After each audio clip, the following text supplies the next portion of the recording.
Telugu one వీక్షకులకి నమస్కారం. ఆంధ్రప్రదేశ్ ప్రభుత్వం అభివృద్ధి జపం పాటిస్తుంది తప్ప అమల్లో విఫలమవుతుంది. ఎందుకంటే మనం తాజా ఉదాహరణ తీసుకుంటే పీపీపీ విధానం ప్రతిష్టాత్మకంగా తీసుకుంది. కానీ 4 కాలేజీలకు టెండర్లు పిలిస్తే ఒకే ఒక్క కాలేజీకి సింగిల్ టెండర్ వచ్చింది. 3 కాలేజీలకి ఎవరు టెండర్ రాలేదు. దానికి కారణం ఏంటి? జగన్మోహన్ రెడ్డి బెదిరించడం చెప్తున్నారు. అలాగే జగన్మోహన్ రెడ్డి 500 కోట్లు పెట్టి నిర్మించిన భవనాలు విశాఖపట్నంలో ఉన్నాయి. ఇవి ఎలా ఉపయోగించుకోవాలనే దాని పట్ల ఒక నిర్ణయాన్ని తీసుకొని వినియోగంలోకి తేవడానికి ప్రభుత్వానికి సంవత్సరం అయినా కూడా ఇంకా నిర్ణయం తీసుకోలేకపోతుంది. ఎందుకు మధు ఈ నటుకున్నటువంటి జాప్యం, తాత్సార వైఖరి నిర్ణయాల్లో ఇది? అతి మంచి ప్రభుత్వం కదా సార్, అందుకని తాత్సారం ఏంటంటే అతి మంచి ప్రభుత్వం. ఆ భవనాలు వినియోగంలోకి నిర్మించింది తప్పు అన్నారు, మరి అట్లా వదిలిపెట్టకూడదు కదా, వినియోగంలో తేవాలి కదా సార్. ఒక కుటుంబాన్ని మనం పరిపాలించుకోవడానికి లేదంటే నడిపించుకోవడానికి నానాకవిత్తలు పడుతుంటాడు సార్.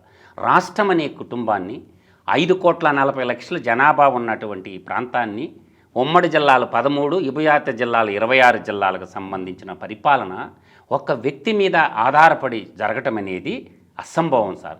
కానీ మంత్రిమండలి సమిష్టిగా కూర్చొని రాష్ట్ర సర్వతోముఖాభివృద్ధి చున్న అందరు తలా ఒక భాగం పంచుకొని అభివృద్ధికి బాటలు ఇయ్యాల్సినటువంటి మొత్తం కూడా ముఖ్యమంత్రి 77 ఏళ్ల వయసులో ఉన్న, భారతదేశానికి స్వతంత్రం వచ్చి 77 ఏళ్ళు అయితే ఆయన మీదే భారం మోపటం ఒకటి, పని భారం అధికంగా ఉంది సార్. ఇంకొకటి పరిశ్రమలు తెచ్చేదానికి యువతకి వాళ్ళు ఇచ్చిన ఎలక్షన్ మేనిఫెస్టో హామీలు చాంతాడంత పొడుగుంది సార్.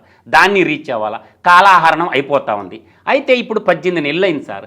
ఈ కూటమి ప్రభుత్వం ఏర్పడిన తర్వాత ఒక స్ట్రక్చర్ని వినియోగంలోకి తెచ్చుకోలేకపోవటం కూడా దీన్ని చేతగానితనమే. మంచి ప్రభుత్వం చేతగానితనంగా ప్రజలు అభివర్ణిస్తున్నారు.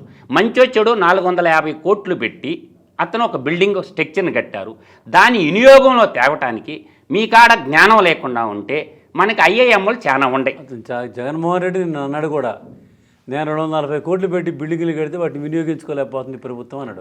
అవును సార్, ఆయన చెప్పిన అంకి తప్పు కావచ్చు, కానీ వినియోగించుకోలేకపోవడం అనేది కరెక్ట్. అదైతే 100% దాన్ని నేను అంగీకరిస్తాను సార్. ఎందుకంటే మీకు చేతరానప్పుడు ఐఏఎం చాలామంది ఉన్నారు సార్, ఐఏఎం ఎక్స్పర్ట్స్ ఉన్నారు. ఒక న్యాయశాఖకు సంబంధించిన ఏమన్నా ప్రతిబంధకాలు అంటే న్యాయశాఖ కోయిదలు పెట్టుకొని దాన్ని ఒక ఎక్స్పర్ట్ కమిటీగానే కాల్ఫర్ చేసుకొని ఉన్నట్టు ఈ వారికి ఎప్పుడో వినియోగంలోకి వచ్చాయి.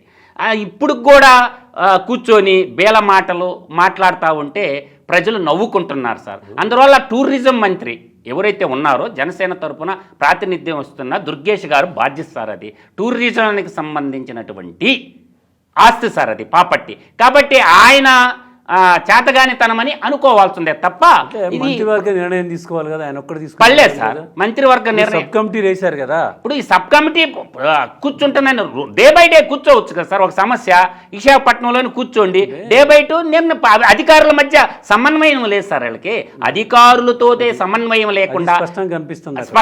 అస్పష్టత అనేది క్లియర్గా అవుపడుతుంది. ఇంకొకటి నేను చెప్తాను సార్, కింద ధ్వంసం చేశారు సార్ ఇంతకుముందు రిసార్ట్స్ని. టూరిజం రిసార్ట్స్ ద్వారా సంవత్సరానికి 100 కోట్ల రూపాయల ఆదాయం వచ్చేదాన్ని స్ట్రక్చర్ని డెమాలిష్ చేశారు. వాటి మీద కేసులు పెట్టలేదు సార్ ఇప్పటివరకు.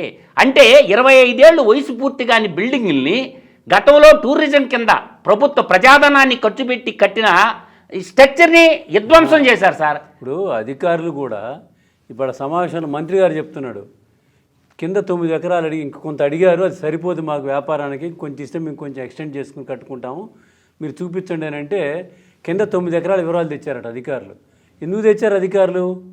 ఒక స్ట్రక్చర్ నిర్మించడానికే కదా అడిగింది. వీళ్ళు 100% అడిగారు సార్. 9 ఎకరాలు తీసుకొచ్చి దాంట్లో 7 ఎకరాల స్ట్రక్చర్ చేయడానికి వీల్లేదని ఇప్పుడు చెప్తారు. సిఆర్జెడ్ నిబంధనలు సార్, కోస్టల్ రీజనల్ జోన్కి సంబంధించిన నిబంధనలు. అది 2 ఎకరాలు వస్తుంది, మిగతా 7 ఎకరాలు కోస్టల్ జోన్లో పర్మిషన్ రాదు. సెంట్రల్ గవర్నమెంట్ పర్యావరణ ఇప్పుడు అది అనేది అది ముందు తెలియదు అధికారులు తీసుకొచ్చేటప్పుడు. అందువల్ల సార్ ఇప్పుడు నేను అదే మీకు చెప్తున్నా, సమన్వయ లోపము. అధికారులు వాళ్ళ పనిలో వాళ్ళు ఉన్నారు, మంత్రులు వీళ్ళ పనిలో వీళ్ళు ఉన్నారు. అధికారులు ఒక్కరిని నింద చేయటం కాదు సార్. నువ్వు డిక్టేటర్షిప్లో మంత్రి ఉన్నప్పుడు పెట్టు టేబుల్ లేకపోతే సస్పెండ్ చేస్తానని చెప్పు. ఇప్పుడు జగన్మోహన్ రెడ్డి గారు పనిచేసిన అధికారులు పరిగెత్తుకుంటూ పోయారు కదా సార్. తాడేపల్లి కొంపకి పైళ్ళు ఎత్తుకొని సచివాలయం నుంచి ఉరుకులాడారు కదా డే అండ్ నైట్. ఇప్పుడు మీరంటే భయం లేదు. తాడేపల్లి పోవడం కాదు, అక్కడ 100 రూములు ఉన్న వాటిని డెమాలిష్ చేశారు. అదే నేను అంటున్నాను, 5 ఏళ్ళు దాన్ని డెమాలిష్ చేశారు, కట్టేశారు, అయిపోయింది. కానీ వీళ్ళు 2 ఏళ్ళు అయితే దాన్ని వినియోగంలో తెచ్చుకోవాలి, ఎలా అనేది తెలుసుకోలేకపోతున్నారు. ఇది అతి మంచి ప్రభుత్వం, అతి చేతగాని ప్రభుత్వంగా మిగిలిపోయింది కాబట్టి, అది జాతి ఆస్తి కాబట్టి తక్షణం ఏం చేయాలంటే నిపుణులు, మీకు చేతగానప్పుడు నిపుణులు తీసుకొచ్చుకొని వాళ్ళ ద్వారా దాన్ని ఏం చేయాలో పరిష్కరించుకొని ఎవరికొకరికి ఇస్తే ఎంతో కొంత ఈ 18 నెలల ఆదాయం వచ్చేది కదా. అందువల్ల ఏంటంటే ఆదాయాన్ని కోల్పోయింది రాష్ట్రం.